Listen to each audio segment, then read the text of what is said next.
they can never hinder the power of the Lord.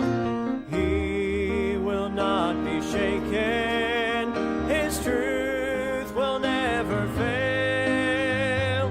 Rest in the assurance that Jesus will prevail. The Word still has its answers, the blood alone still saves. God is still our refuge, and the gospel still remains. Souls can still be rescued, for mercy still redeems. Rejoice, the tomb is empty, and Christ is still the King, the King.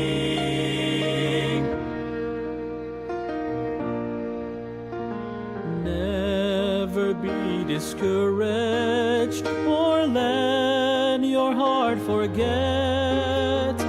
There is hope and victory, for Jesus conquered death. He'll return in power, but till that glorious day, lift His banner higher, stand strong and keep the faith. The Word still has its answers, the blood alone still saves. God is still our refuge, and the gospel still remains. Souls can still be rescued, for mercy still redeems. Rejoice, the tomb is empty, and Christ is still the King, the King.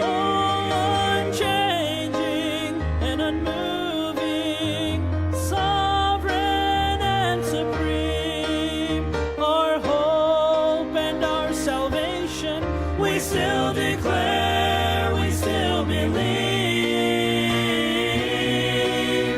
The Word still has its answers, the blood alone still saves. God is still our refuge, and the gospel still remains. Souls can still be rescued, for mercy still redeems. Rejoice, the tomb is empty, and Christ is still the King. Souls can still be rescued, for mercy still redeems. Rejoice, the tomb still empty.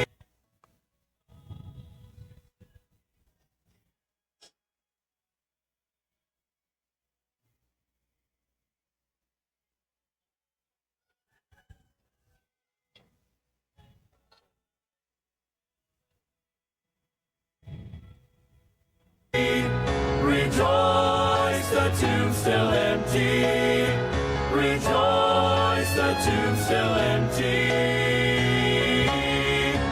And Christ is still the King. Christ is still the King.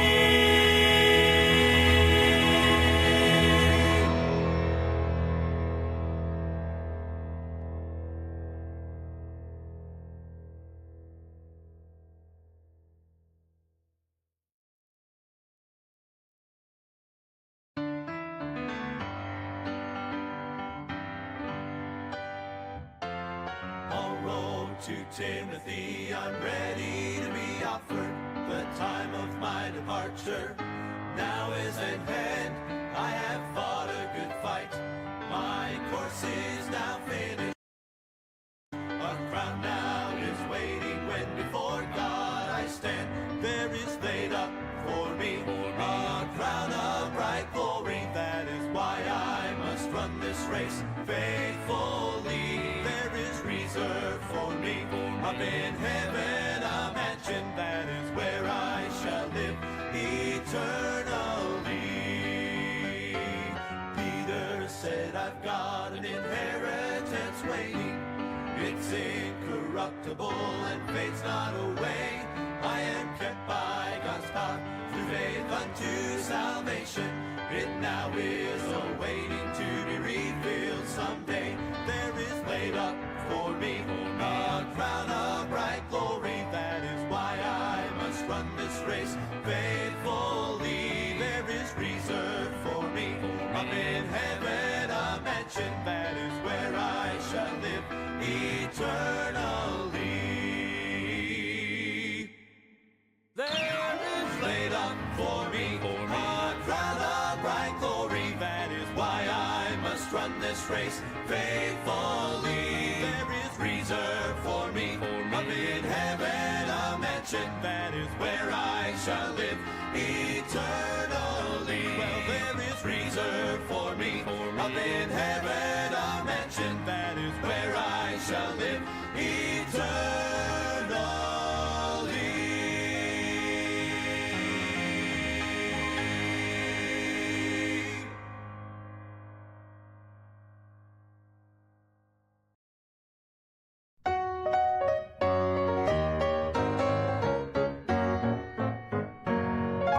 I've often wondered what heaven is like. Do the walls of jasper glisten in the morning light? Or will the crystal waters flow and carry praise on waves of glory? All the answers I will know when I take my flight. Make a bit of difference how large those mansions are. Fade off in the distance from the bright and morning star. So child, don't be disillusioned with all your questions here, 'cause you won't care or be disappointed when you get there. You will know that every question on earth has been erased when you need before His presence all majesty displayed. So come and live with me forever in the place that God's prepared, where every question will be answered. Heaven awaits.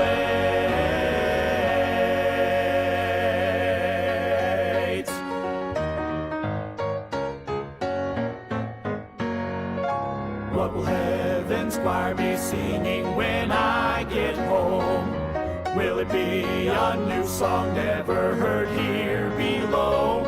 Oh, I could ask a million questions, but when I am in His presence, there will be no need for guessing. Then I will know. 'Cause it won't make a bit of difference how large those mansions are. 'Cause they will fade off in the distance from the bright and morning star. So child, don't be disillusioned with all your questions here, 'cause you won't care or be disappointed when you get there. You will know that every question on earth has been erased when you need before His presence all majesty displayed. So come and live with me forever in the place that God's prepared, where every question will be answered. Heaven awaits. Make a bit of difference how large those mansions are. Fade off in the distance from the bright and morning star. So child, don't be disillusioned with all your questions here, 'cause you won't care or be disappointed when you get there. When you get there, know that every question on earth has been erased when you need before His presence all majesty displayed. So come and live with me forever in the place that God's prepared, where every question will be answered. Heaven awaits.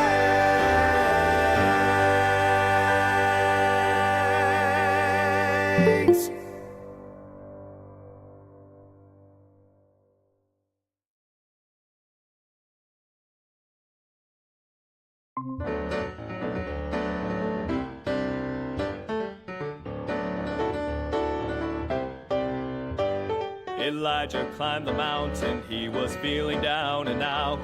It seemed like he was all alone, the only child of God around. He waited for a great and mighty visit from the Lord.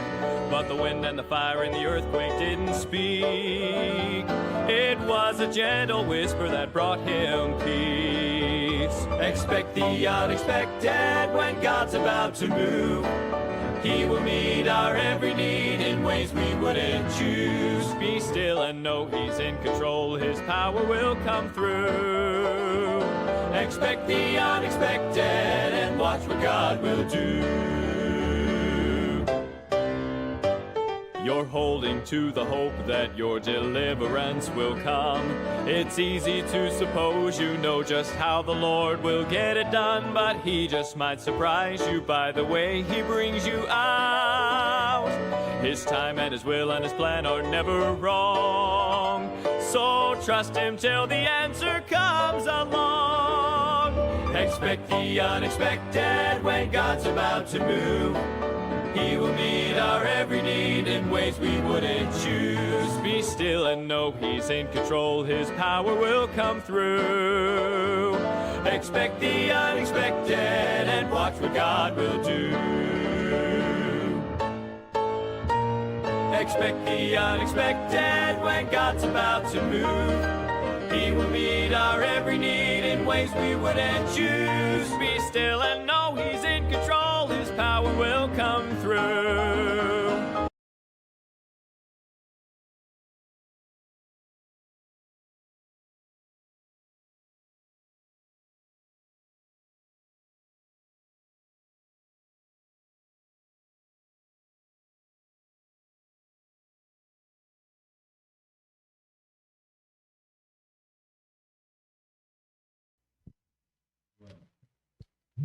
Amen. Naimbag nga morning, kakabsat. At ngayong umagang ito ay Wednesday na naman ng umaga at sumisikat na ang araw sa likod namin.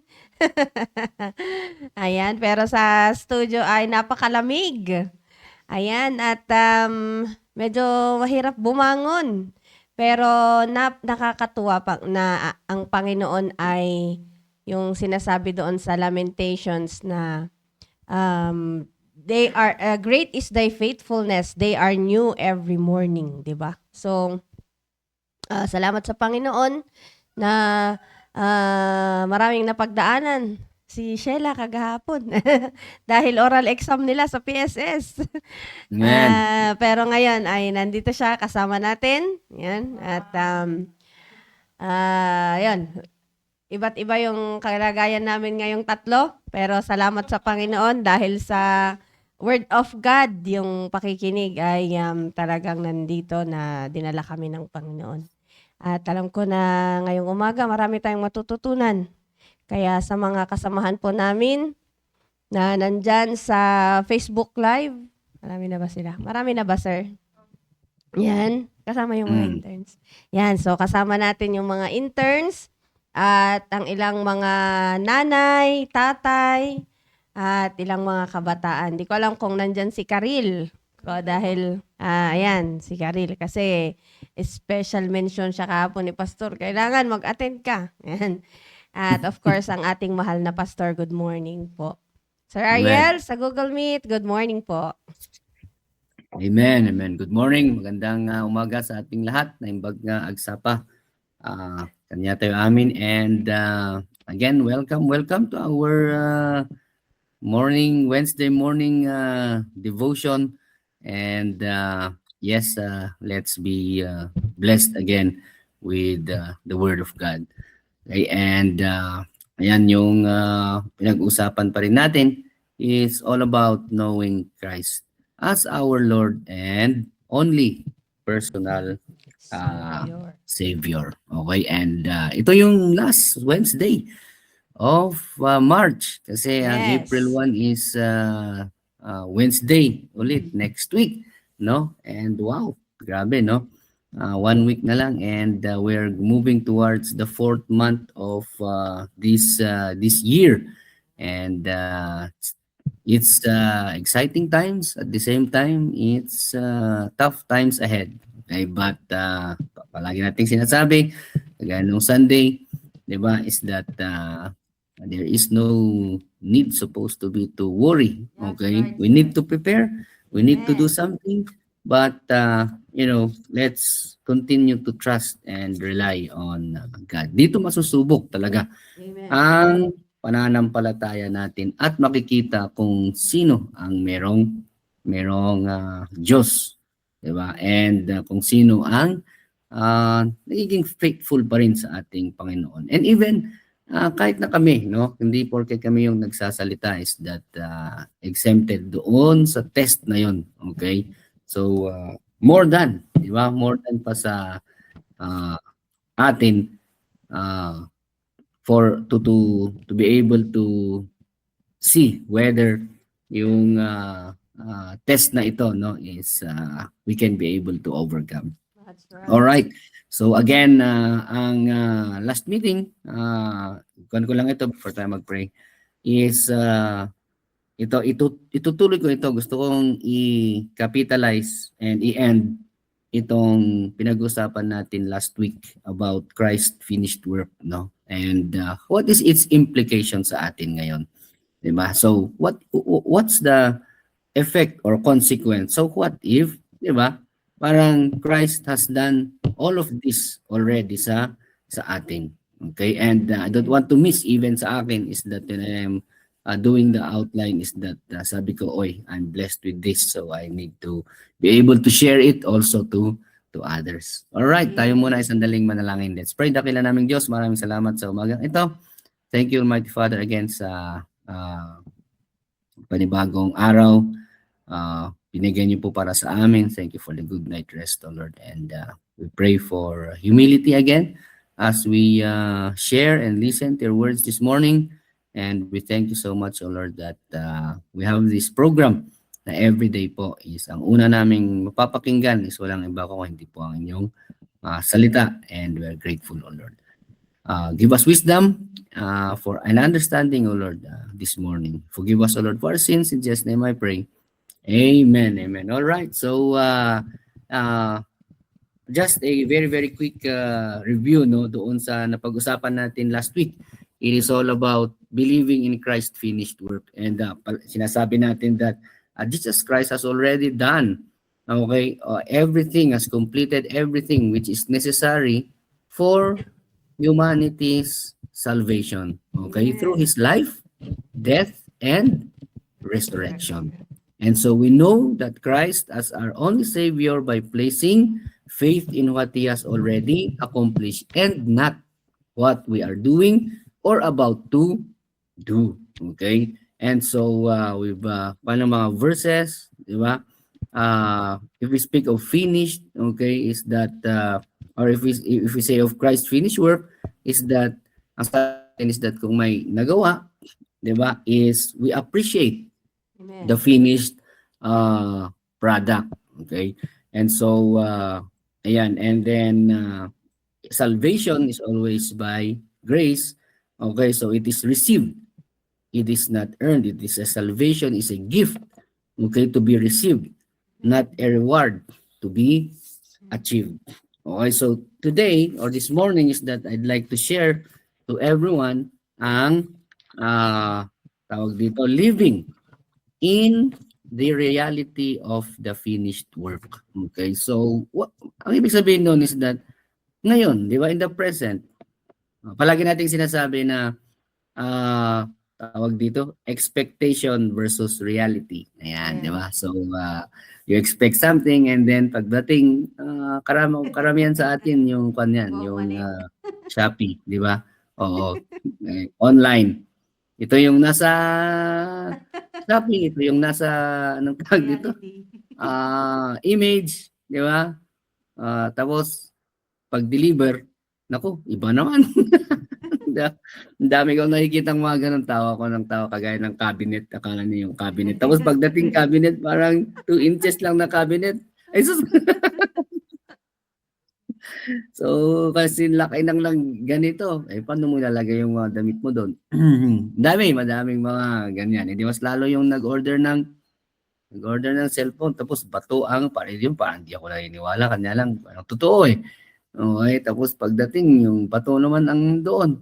Ay sus, okay, so worth 5,000, mga ganon.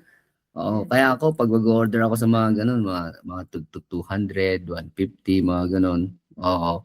So, pero madaming mga kwanto. Madami din yung expectation and then totoo naman, di ba? Ako so far hindi pa ako na i-scam eh.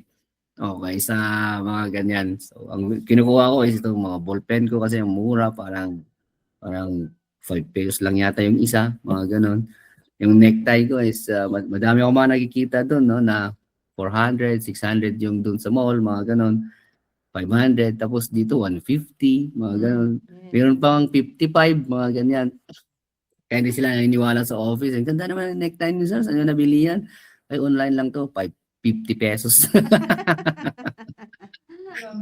Ay, nako. Anyway, so, ganito, no? Namatay ang ating Panginoon Jesucristo, buried and resurrected. What's its implication sa atin ngayon? Okay, so to truly believe in Christ's finished work, sabi niya dito, is not merely something that we learn. Okay, it is not a theological thing, di ba? It's not just a religious idea. Okay, it is not just a religious idea of Christians who believe in Christ. It is supposed to be a daily posture of the heart that reshapes how we think, live, and relate to God. Okay? Medyo malalim, di ba? Medyo malalim yun. Sa totoo lang. Ako ganyan ko ito eh. Tawag dito. Medyo inaral ko. Okay? So, doon tayo lang sa reshapes the death of Christ and His resurrection, or the finished work, sabihin na lang natin, para yun kasi yung finished work, no? The death, the burial, and the resurrection. The finished work niya is our salvation. Okay? So pag tinatanong natin is that, ano yung finished work na ng Panginoong Jesucristo? It is finished because we are saved. Okay? Because He has fulfilled. Alright? Yung gospel. Diba? He has fulfilled it. And so, kung hindi kasi siya namatay na ilibing at muling nabuhay, we don't have salvation. Alright? But He did it for us. Alright? So that is the finished work. Ang ibig sabihin na finished work, meaning to say that we are what you call this, saved because of the finished work. Okay? And so, sabi niya, ito, first, di ba? First, what is His reality sa atin? Okay? Especially if we accepted. First, of course, is that yung reality niya is that we have that opportunity to go to heaven. Diba? That is why ibabahagi sa atin. Or else, wala ibang pupuntahan kundi impyerno. Now, when we accepted the Lord Jesus Christ our Lord and personal Savior, is that yung finished work niya, okay, yung finished work niya, we can walk in freedom. Okay? No longer bound by guilt and condemnation. So marami tayong mga kagaya sa akin, sa totoo lang, is that there are mga nagawa ko noon. Okay? And then sometimes, karamihan sa atin is that we live with that guilt. Okay? We live with that guilt. We live with the past. Okay? So, kaya, pero dito muna tayo. Ang ibig sabihin na, ito, napaka-importante kasi itong, alam niyo, one thing na hindi talaga nabibili ng tao, no, is freedom. Okay? Noon, alam niyo naman yan, during the, binibili yan. Okay? Binibili yan. One of the most precious thing sa isang tao is his freedom. In the United States, alam niyo yan, no? Is that before the Civil War, is for you to be to earn your freedom, is especially for the African American people, you need to pay. Okay? Babayaran mo yan, di ba? In order for you to have your freedom. But in terms of sa atin, no, ang implication niya, ang reality niya sa atin is pag pupunta tayo sa 2 Corinthians chapter 3, 2 Corinthians chapter 3, sorry, verse 17, anong sabi niya dito? Now the Lord is that Spirit. Okay? Ganda to. Now the Lord is that Spirit. And where the Spirit of the Lord is, kanino yun? Yung mga tumanggap. Amen. Ano meron tayo? There is liberty. Okay? Di ba? Wow, napakaganda yan. Parang ngayon ko lang na-realize yun. So, if we have the Spirit of the Lord sa atin, okay, we have liberty. Tingnan natin sa Romans 6:8 para mas maintindihan natin ito. Romans 6:8.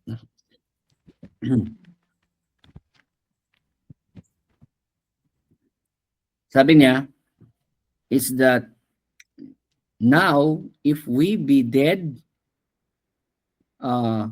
with Christ, we believe, 6:18, 6:18, kaya pala, mali. 6:18, sabi niya, being then made free. Yan. Kaya saan tayo free? Saan yung liberty natin? Okay, when we accepted Christ. Dito, being then made free from sin, who are we now? Ye became the servants of righteousness. Okay? Di ba? So yan yung freedom. Okay? Saan galing yung freedom natin? Through the Spirit of the Lord. And when we have this freedom, we now what? Live and became servants of righteousness. Okay? So we are no longer prisoners of our past mistakes, okay, recurring struggles or lingering shame. Instead, we are invited to walk in the freedom that Christ has purchased. Okay? Sa atin nga, binayaran na. That is why it is free sa atin. Freedom not to live perfectly, but to live what? Unburdened. Okay? Hindi naman perfect. Palagi sinasabi yan sa preaching, no? Na hindi tayo perfect, walang perfect sa atin. But we do not no longer live unburdened. Unburdened by what? Sin. Okay? Doon tayo hindi na unburdened. And so our past mistakes, we no longer are prisoners of our past mistake. Kaya nga marami sa atin tong interns kung minsan sabi nila baka hindi na ako. Kaya siguro hirap tayo na makinig. Mahirap na hirap tayong pumasok sa simbahan. Hirap na hirap tayong pumunta sa altar at manalangin. Bakit? Kasi parang we are being held back by our past mistakes. Okay, baka masusunog ako dyan. Di ba? Baka hindi ako mapapatawad sa dami ng ginawa ko. Kaya nga, ito yung importante na dapat nating malaman with the finished work of Christ. Okay, that we are no longer prisoners of our past mistakes. Kaya tingnan natin sa Isaiah. Yan. Sabi niya sa Isaiah 43. Basahin ko na lang para sa atin. Okay. Isaiah 43 verse 18. Anong sabi niya? Oh, remember ye not the former things. So, di ba? Okay, remember ye not the former things. Anong former things? The past things. Neither consider the things of old. Okay, the things that we have done before. Because why? Behold, I will do new things. Okay? Behold, I will do a new thing. Okay? And so, that's Isaiah chapter 18 and 19. Another one is in Philippians chapter 3. Very, very familiar ito sa karamihan sa atin. Philippians chapter 3 verse 13. Anong sabi niya dito? Brethren, I count not myself to have apprehended, but this one thing I do. Anong sabi ni Paul? Forgetting those that are which are behind. And anong mangyayari? And reaching forth unto those things which are before. Verse 14, I press toward the mark for the prize of the high calling of God in Christ Jesus. Sabi ko nga kanina is that in freedom, if we have our freedom, we have this liberty, we are no longer prisoners of past mistakes. But once that we have Christ in us, once that we have the Holy Spirit of God in us, meron na tayong freedom. Okay? And that we should be servants of righteousness. And, okay, makita natin dito is that ang focus na natin is to press toward the mark for the prize of the high calling of God in Christ Jesus. Yun ang gagawin natin ngayon of what He has done for us. Okay? And so, we can be able to live in confidence already.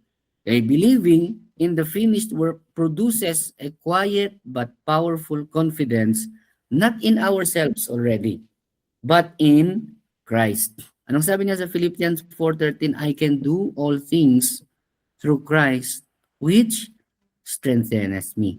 Okay? So yun yung effect niya sa atin. We have that confidence to live. Okay? Because we know that we can do all things, but it is through Christ. Hindi sa atin. Di ba? We no longer approach God as outsider. Okay? Amen. Trying to gain entry. No. But we are already considered as children who already belong to the Yes, family of that's God. right. Okay? And so this changes everything. Example, our prayers becomes already conversational dapat. Diba? Amen.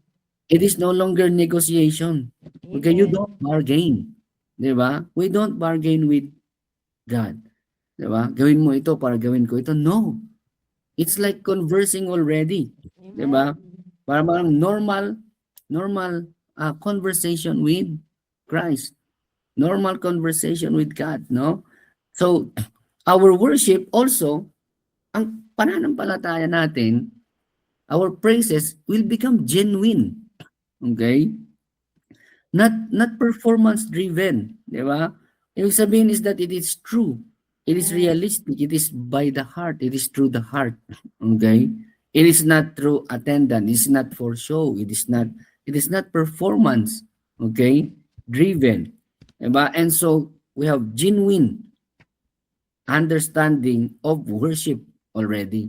Like, yung sinasabi nga ni Pastor sa atin na pag nandito kayo sa Kwan, unang-una is that, sa Kwan nga, sa work for example, papadala tayo sa isang training, papadala tayo sa isang conference. Ang tanong talaga, ako ganun, tanong. May request, magre-request sila, funding, budget. Saan pupunta kami sa ganito? Anong hinahanap ko? Di ba? Purpose. Anong dadalhin mo dito? Anong matutunan? Okay? Yes. Does it help you to teach our students better? Parang ganon. Does it help you na to have your knowledge become better of the discipline? Parang ganon. Or your subject? Okay? Para hindi yung pupunta and then yung kwan lang, maglakwat siya lang doon. Di ba? Oo. So, ganon, di ba? So like, for us, is that I'll go to church. Di ba? Why? Okay? Meron tayong purpose. Di ba? Magiging genuine nga. Yun yung sasabi natin. Magiging genuine ang pag-worship natin. Di ba? It's not even emotion. Di ba? Hindi sa emotion. And so, what we do, di ba, is that our pagpunta doon is that, yun nga, is because of what the finished work has done for us. Okay, that is why we worship Him, unang-una, because we are saved. Okay? And so parang we worship, we thank the Lord for what He has done for us. And then our identity, ito maganda to. Our identity, again, anong pinag-usapan natin? What Christ has done. What is the implication of the finished work sa atin? Our identity becomes rooted in Christ. Not in our achievements, or failures, di ba? So Jesus is praised and thanked and appreciated for everything that we have achieved and even in failures, di ba? Kaya nga kasi nga karamihan is that okay, meron akong achievement, nakalimutan natin ang Panginoon. Ngayon, meron tayong failure din, di ba? Ang failures is that meron tayong mistakes, meron tayong mga ginawang mga hindi maganda. Anong ginagawa natin? Iniiwan natin. Okay? Ang Panginoon. Di ba? So, there. I think I need to stop there. Meron pang kwan dito. Pero, we can have another one na ganito next. Tatapusin ko ito sa, okay? Kasi, magpa 5:30 na. All right. So ayan, I hope that with that is meron tayong kasi gusto ko tayong lahat no that we understand. So what ang question for example is that so what if there is already a finished work? Okay? Ayan. What is its implication or what is its effect and consequence sa buhay natin ngayon. Okay? And so, ayan, I hope that we have learned something sa short na sharing na yun. And good morning sa mga interns. And madami na sila. Ayan, nandyan si Karil. Nandyan si Raquel watching. Okay? And the rest ng mga kasama ko natin. Alright, Ma'am Cherry. Dagdagan niya yun. Amen. Thank you, sir. At kanina habang sinasabi ni Sir Ariel yung hindi na tayo sa Panginoon, hindi na tayo iba sa Panginoon dahil nung tinanggap natin siya ay nagkaroon tayo ng relasyon, di ba? At naalala ko yung isang verse doon sa last na topic ko nung nakaraan about atonement, yung sa Ephesians chapter 2 verse 19 na hindi ko na rin nabasa kasi. So, ngayon ko na lang babasahin. Sabi niya dito ay, now therefore, ye are no more strangers and foreigners, but fellow citizens with the saints and the household of God. Diba? Amen, Dahil amen. sa finished Yun. work ng Panginoon ay hindi na tayo strangers. And totoo yun. Kaya nga napakaganda ngayon na dahil alam mo na tinanggap mo na ang Panginoon bilang iyong sariling Diyos at tagapagligtas, ay nagkaroon ka na ng relasyon sa Diyos, ay pwede ka nang yung direct ba, yung pakikipag-usap talaga natin. And naalala ko nga lagi yan si Sir Michael Bagyon, yung preacher sa Kabangkalan ngayon na sabi niya, pag nakipag-usap ako sa Panginoon, ang address ko sa kanya, Tay. Tay. Yan. Which is true. Bakit? Ba't mahihiya tayong tawagin siya? Siya nga yung tatay talaga natin. Amen. 'Di ba? Kasi yun nga, doon mo raramdaman talaga na andyan lang yung Diyos na parang kaharap mo lang, 'di ba? Although, syempre, alam natin na kung sa kalagayan lang ay langit at lupa talaga ang natin, ang layo natin dahil sino ba naman tayo sa harap ng Diyos, and yet He reached us, 'di ba? Yun yung siya yung siya yung nagpakumbaba para lang abutin tayo, at ngayon nga ay nagkaroon na tayo ng mga ganong pribilehyo. And yung maganda yung sinabi niyo, sir, na yung ating identity na naging rooted at yun, na nasa Panginoong Hesukristo na. And yun na yung sinabi niyo kanina na yung guilt at condemnation ay wala na sa atin. We are already free from that, no? Kaya nakakatuwa. And yun nga, natuwa ako, sir, nung Wednesday kasi yung topic din ni Pastor, atonement din. So, sabi ko, parang nag-usap-usap kaming tatlo nila, Sir Ariel, tsaka si Pastor, hanggang nung Pansin ko din kinagabihan ay yun pa rin yung pinag-uusapan. Kaya, salamat talaga, no?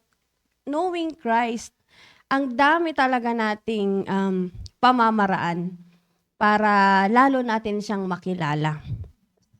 At ito nga, higit sa lahat, itong finished work na ito. Dahil without this, mag-usap-usap tayo dito, hindi naman tayo palaligtas, wala naman pala tayong nilulook forward na buhay na walang hanggan. Hanggang dito lang din talaga yan. Pero salamat talaga sa Panginoon. So ngayon po ay gusto ko lang munang basahin natin yung sa Matthew chapter 16 verse 16. No? Ito yung pakikipag-usap ng Panginoon sa mga disciples.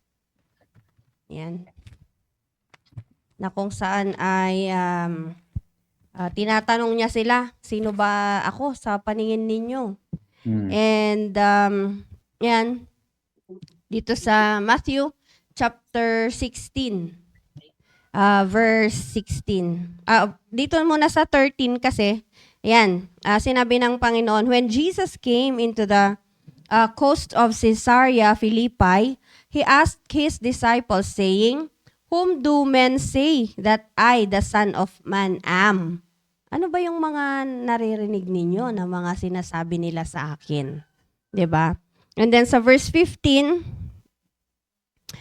kasi sa sumagot sa 14. And they said, some say that thou art John the Baptist, some Elias, and others Jeremiah, or one of the prophets. Then sa verse 15, he saith unto them, but whom say ye that I am? O kayo naman. Ano naman ang pagkakilala nyo sa akin? Diba? Ito si Peter. Sabi niya, and Simon Peter answered and said, thou art the Christ, the Son of the living God.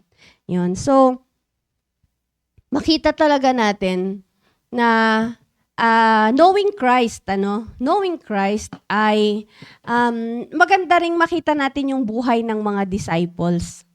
Kung papaano rin niya sila tinuruan. Kasi 3.5 years lang yung time na magkakasama sila, 'di ba? And yet, kung makikita natin itong si Pedro, ako iniisip ko maaring itong si Pedro talagang napaka-observant niya, no? Dahil sa span ng 3 taon, and ito hindi pa maaring hindi pa kasi anong tawag nito? Hindi ko alam kung anong period ito, nung 1 year ba silang magkakasama, 2 years ba, or 3 years na magkakasama. Pero ang sinabi ni Simon Peter, napakaliwanag kung paano niya kilala ang Panginoong Jesus, na siya ay the Son of the living God. Thou art the Christ. Yung Christ, by the way, pagka sinabi kasi dito sa account na ito, na binanggit ni Peter na thou art the Christ, tinutukoy niya dito yung Messiah, na alam na ng mga tao yun na merong darating na Messiah. So alam ni Peter na si Jesus Christ ngayong Messiah. Kasi sinabi niya thou art the Christ. And then,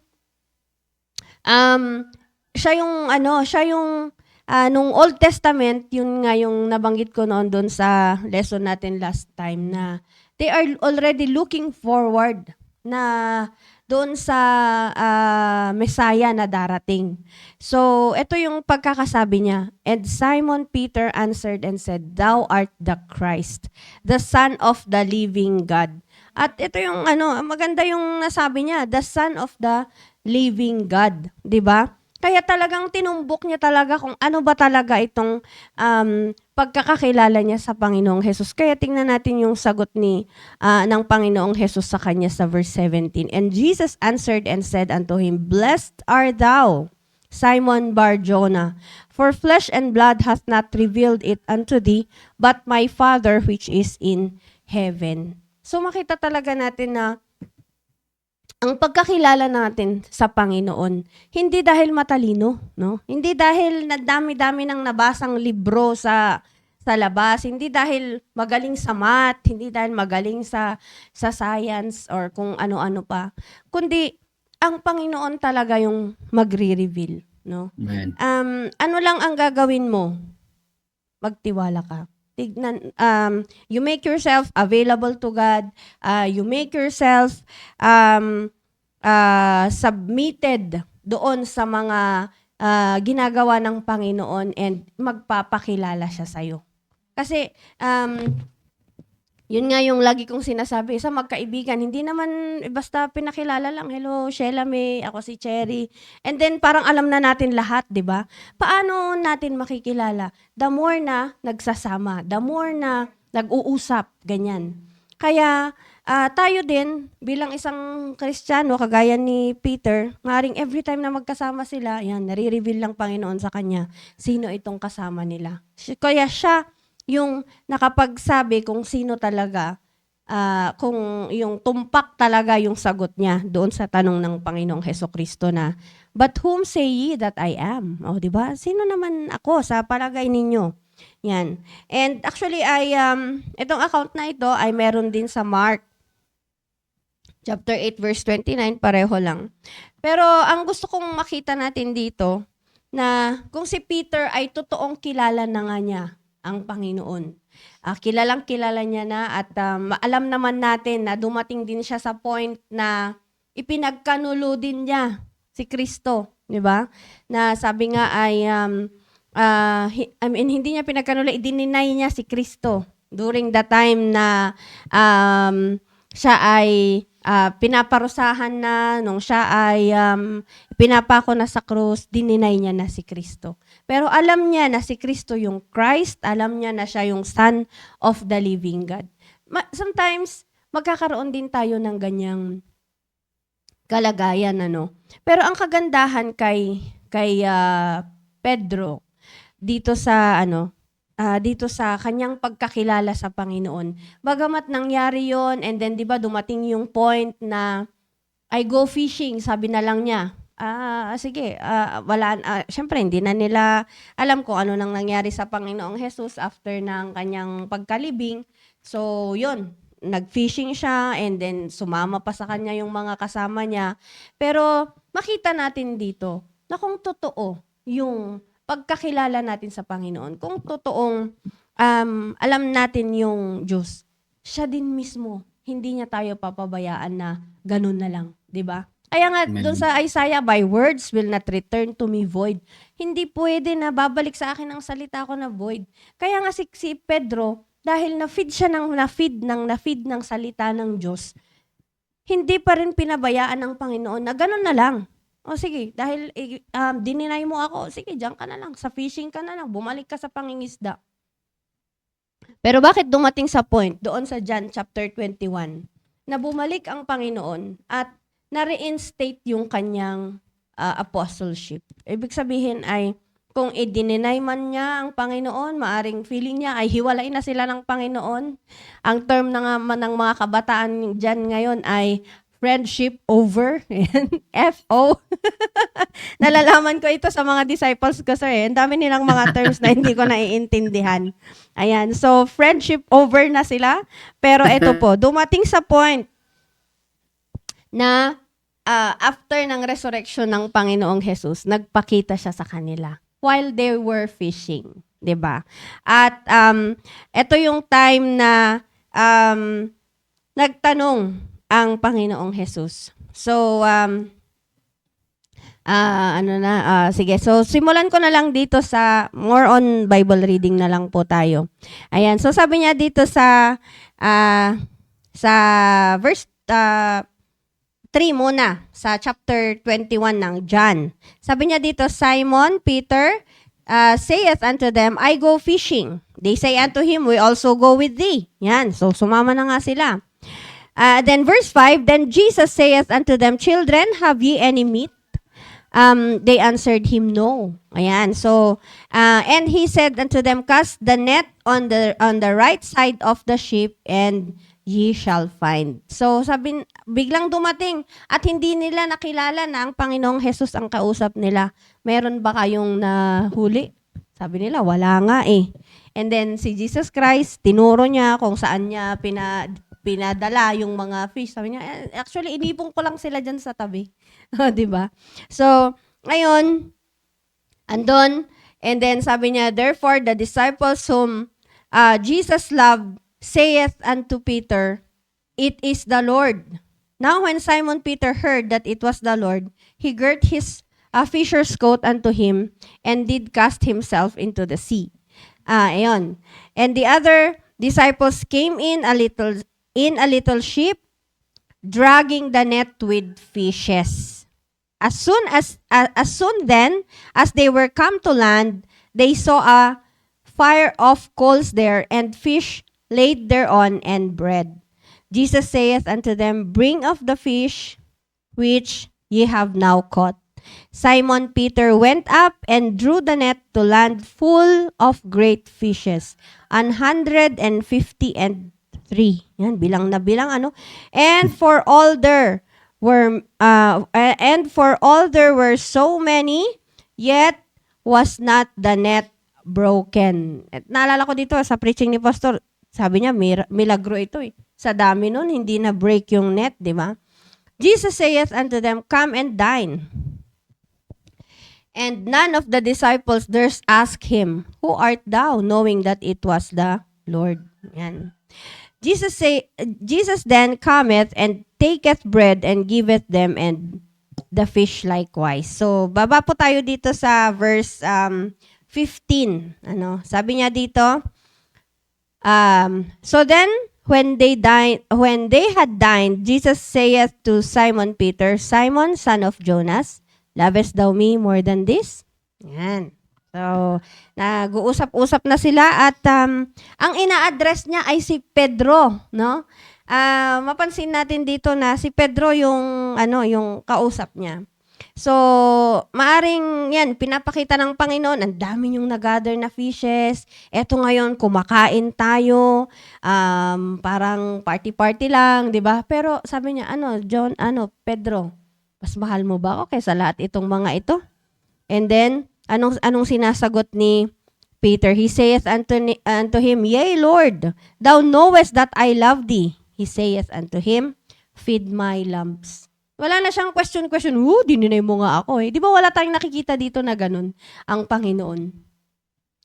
Anong sabi niya? Feed my lambs. Ang ibig sabihin nito ay pinagkakatiwalaan niya pa rin si Pedro na, sige, pwede ka pa rin pumunta, kasi baka nga akala ni Pedro hanggang fishing na lang yung pwede sa kanya eh, kasi nga dininay niya ng Panginoon. Pero si Kristo mismo yung nagsasabi na, humayo ka pa rin, punta ka pa rin sa mga tao at feed my lambs. Pakainin mo pa rin sila ng salita ng Diyos.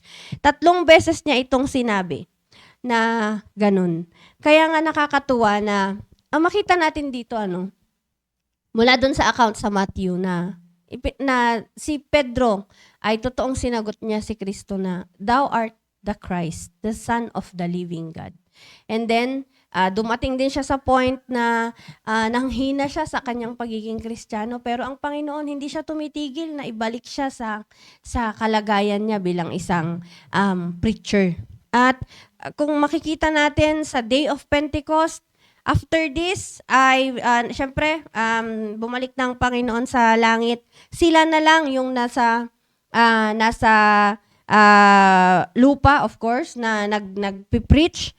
Pero dito na dumating yung sinasabi ng Biblia na nag-preach si Peter na save yung 3,000 souls, di ba?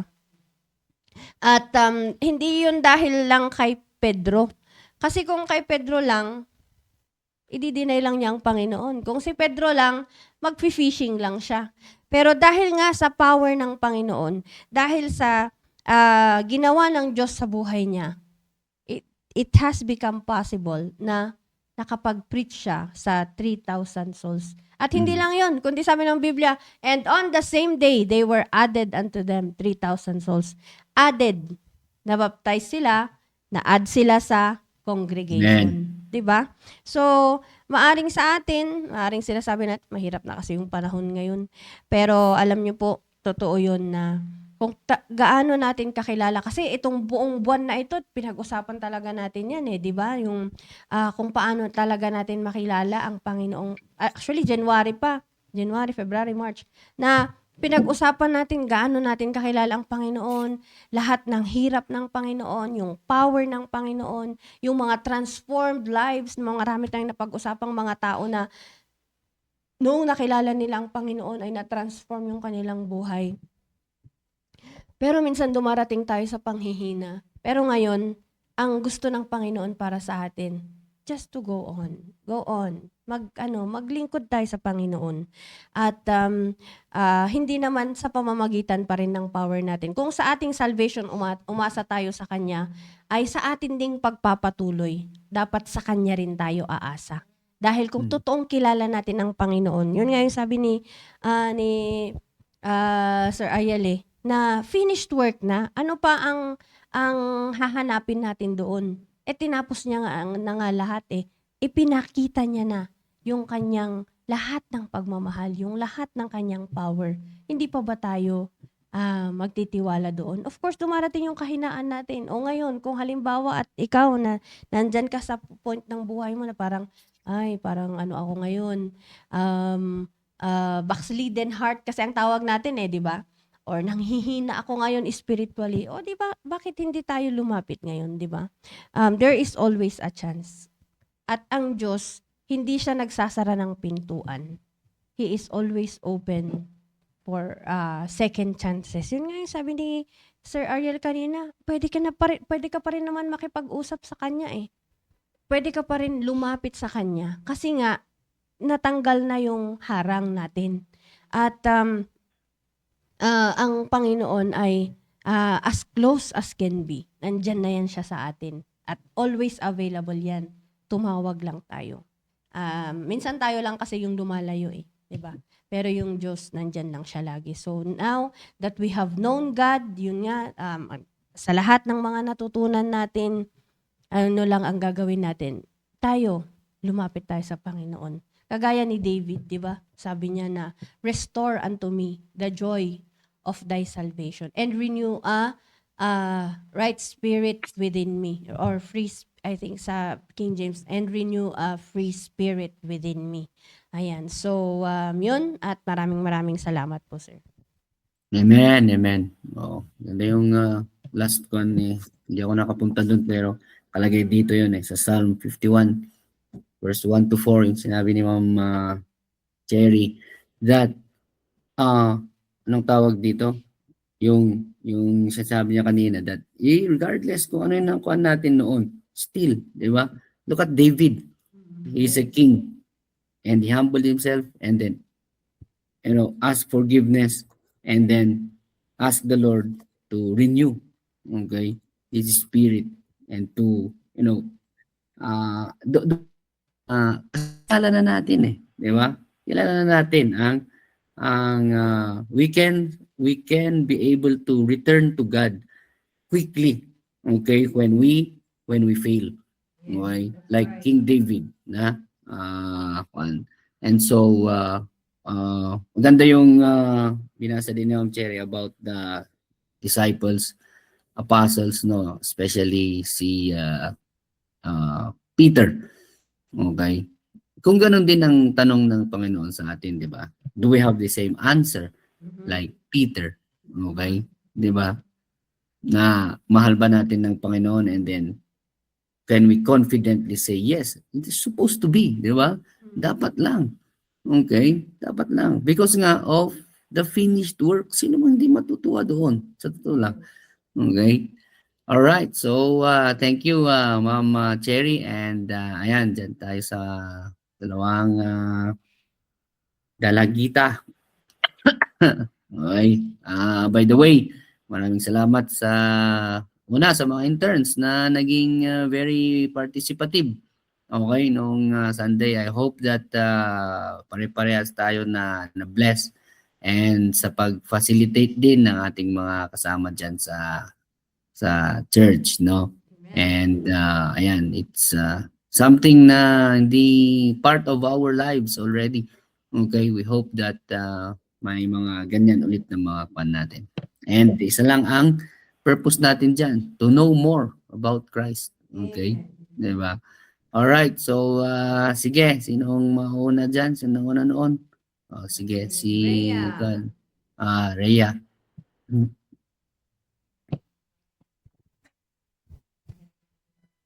Kala ko ba naining eh. Ayun. So, good morning po sa ating lahat.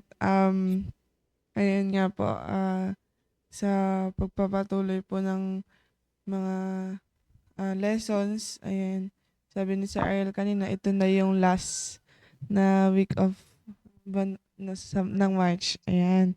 So, actually sir, nung fellowship, naniningil po sila ng prize. Kasi, wala silang prize. Oo nga, Sabi ko, kalimutan ko din yun eh. Mhm. yung price yun na lang po, sabi ko. Tapos, ayun nga po, yung sinabi kanina ni Sir Ariel, na about po sa freedom, na kung tinanggap mo na si Kristo, you receive Him as your personal Savior, ay mayroon ka ng freedom not to live perfectly but to live unburdened. Ay, sabi po ni Sir Ariel kanina. At sabi niya din po na we are no longer prisoners in our past mistakes. Ano po, talagang yung kung mayroon yung mga past mistakes, mayroon yung mga mistakes na talagang hindi mo makakalimutan, at meron din yung mga mistakes na kailangan mo nang kalimutan. Ano po, pero yung mistakes mo na yun, yung naging lesson mo para magbago ka. Para matuto ka. So, kaya, yun, naging ko po yun, yung mga mistakes ko, yun yung mga naging parang motivation ba, para, para ma-realize mo yung dapat hindi na gawin bilang isang anak ng Diyos. At, yun nga din po na, yung sinabi kanina ni Sir Ariel, na yung our identity becomes rooted in Christ. Ayan. Rooted in Christ. So, dapat ngayon na tinanggap na natin si Kristo, ay maging hindi lang hanggang sa pagtanggap, kundi mas maging rooted pa tayo sa Panginoon. At yun din po sa kay Ma'am Cherry naman na dun po sa sinabi niya. Maganda po yung nabasa na. Ngayon ko lang yung nabasa yung sa Bible po, yung sa Matthew 16 verse 13 to 16, na parang naano ko dun eh. Talagang kilala na talaga natin si Kristo. At na sabi niya din po doon na the more na nagsasama, doon mo mas nakikilala. So, sa akin naman po na the more na nakakausap mo ang Diyos, the more na mas nakikilala mo siya. Kasi, yun nga po, talagang pinapakita niya, lalo-lalo na pag may mga miraglong ginagawa ang Diyos sa ating buhay. Talagang mas nakikilala mo siya eh, na even though talaga na, yun nga, napakaraming mistakes, napakaraming, tawag dito, yung parang hindi ka dapat karapat-dapat, pero yung ang Panginoon nga andyan palagi, na parang talagang tatay natin, So, sabi din po kaya ni Ma'am Cherry na kung totoo ang pagkakilala natin kay Kristo, hindi niya tayo pababayaan. Tama po yun, na talagang simula nun, hindi ko po nakita na may problema man, pero tinulungan ako ng Diyos. At doon po yung hindi ko talaga nakita na hindi niya ako pinabayaan, pinarealize niya sa akin lahat yun. At yun nga po, talagang masaya po talaga maglingkod sa Diyos, at nung fellowship talaga nag-enjoy sila eh. Yan. Tapos para silang behave mga children. Kasi po eh, pati yung marcher hindi na kayang patahimikin. Kaya, pero nagpapasalamat po kami kasi ayun, nakikita nila yung kung paano maging masaya sa gawain ng Panginoon, sa Panginoon. At yun po, nagpapasalamat din po kami kasi meron nga pong ganong fellowship, ano, at mas nakikilala din namin ang bawat isa, ano po. At Amen. yun nga po, nung wala ka sir, biglang sabi namin wala pa si Sir Ariel. Ayan, nung habang kumakain po, nagkaroon po kami ng by group na fellowship.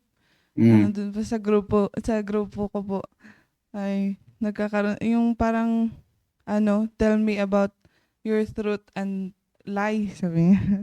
So, ayun po. Kaya, yun, mas nakilala sila. Ayan. So, yun po, malaking bahagi din yung fellowship na yun. Kaya, thank you po sa, pag-initiate din po. At, yun lang po. To God be the glory. Amen, amen. Oo. And minsan-minsan lang kasi mga mga yan na hindi behave eh. Kaya, Si Ma'am Emilia, sir. oo. Ay, ma'am, good morning. Good morning sa ating lahat. Gusto ko munang magpasalamat kay Pastor na Amen. yung subject ko sa kanya na natapos. Even kahapon kasi, nung Monday kasi hindi ako nag-take ng exam. So lahat yung subject ko na 4, tinik ko kanina, nung hapon. Yun nga yung mahirap yung minsan na kung ano pa yung review mo, yun yung hindi maitanong. Pero sabi ko dun sa nag-ano sa amin ay, "Pasado ba?" "Oo, hindi ako nagbabagsak," sabi naman. So, kahit hindi ako 75, okey na yun. So, about naman sa pinag-aralan natin ngayon ay sabi nga ng si Pedro nga, kagaya natin yun na minsan 'pag tinatanong sa atin na, "Kilala mo ba ang Panginoon?" Mm. Sinasabi natin agad na, "Oo." Pero kumusta naman ang relasyon mo? Ginagawa mo ba yung part mo?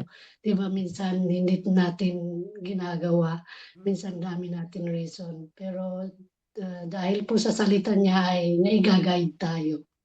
At yun lang po, salamat. Amen. Kumusta dyan, Ma'am Emilia? Malayo pa ba yung mga kwan? Medyo Isay malayo pa. dyan? Malayo pa? Oo, hindi na yata makakarating dyan. Hindi, nung naman, mayroon nga, dito nasunog yung nahulog ata yung missile. Oh, Malapit lang. talaga. Oo nga, no? Kahit na nai-intercept, syempre, yung mga sharp nails pa rin niya, mahuhulog kung saan-saan eh. Mm, Ay, nako. Ingat ka dyan, Ma'am Emilia. thank you. Ay, thank you, thank you, thank you. Thank you sa pag-join also ngayong umaga. Alright, so ayan, sa next Wednesday na si Kwan, Sheila. Oh, so reserve mo yan, Sheila, ang notes mo ah. Alright, so ikaw mauna magsalita sa Wednesday. Okay, Okay so lang daw kasi inaantok siya, sir. ayan.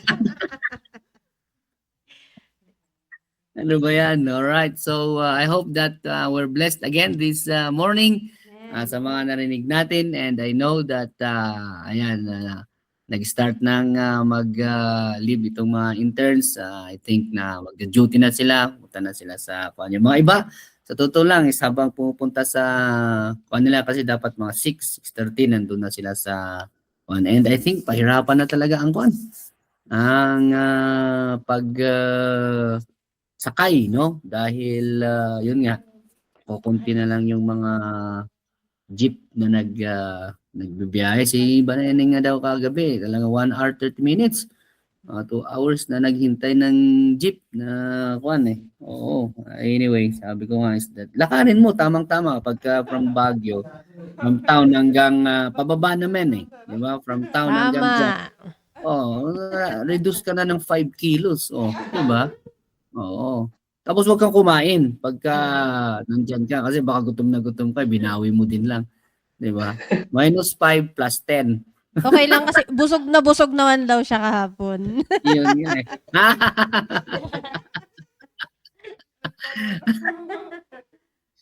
Oo. All right, so see you later sa ating service, no? Okay. So, sige, kung wala na, is tayo muna yung sandaling manalangin. Let's pray. Almighty Father, we thank you again for this morning. Thanks so much, O Lord, sa natapos po na aming devotion. Thank you for the words, O Lord. Thank you sa sharing.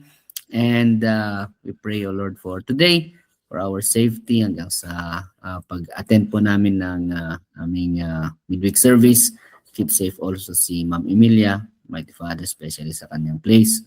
And we pray for this na nangyayari, O Lord, sa amin is that sa mundo na ito, is patatagin mo kami, Almighty Father. We know that as Christians, and we put, O Lord, our faith in you. And we thank you so much, O Lord, for this, for the blessings that you continue to shower us, O Lord, every day. And forgive us, O Lord, for our sins. In Jesus' name I pray. Amen. Amen. All right. Good morning sa atin Thank you, dyan. sir. At God bless po Yeah. sa ating lahat. Tulog ka Bye. na, Ma'am Emilia.